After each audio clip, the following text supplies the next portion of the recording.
Vajraguru Pame Siddhi Om Ahum Vajraguru Pame Siddhi Om Ahum Vajraguru Pame Siddhi Om Ahum Vajraguru Pame Siddhi Om Ahum Vajraguru Pame Siddhi Om Ahum Vajraguru Pame Siddhi Om Ahum Vajraguru Pame Siddhi Om Ahum Vajraguru Pame Siddhi Om Ahum Vajraguru Pame Siddhi Om Ahum Vajraguru Pame Siddhi Om Ahum Vajraguru Pame Siddhi Om Ahum Vajraguru Pame Siddhi Om Ahum Vajraguru Pame Siddhi Om Ahum Vajraguru Pame Siddhi Om Ahum Vajraguru Pame Siddhi Om Ahum Vajraguru Pame Siddhi Om Ahum Vajraguru Pame Siddhi Om Ahum Vajraguru Pame Siddhi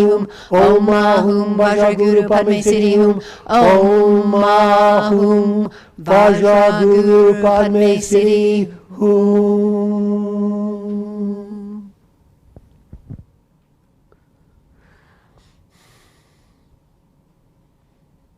There you have it. I hope that felt good.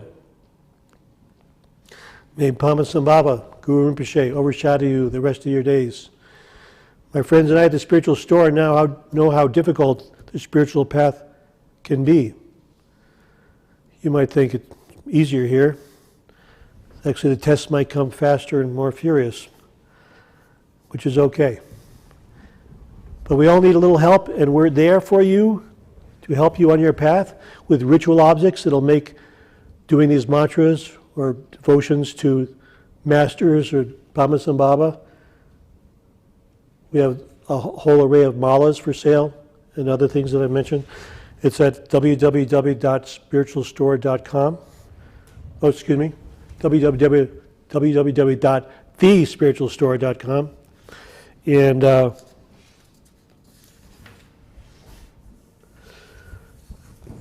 I want you to know that Guru Yoga is not just meant for Guru Rinpoche. You can pick whatever master you want, build a strong connection to them. It can be Krishna, it can be Jesus, it can be an archangel, and just keep them in mind as Dilgo Khyentse Rinpoche talked about. Always keep them in the forefront of your mind, keep them with you, and they will be with you. Namaste. God bless you.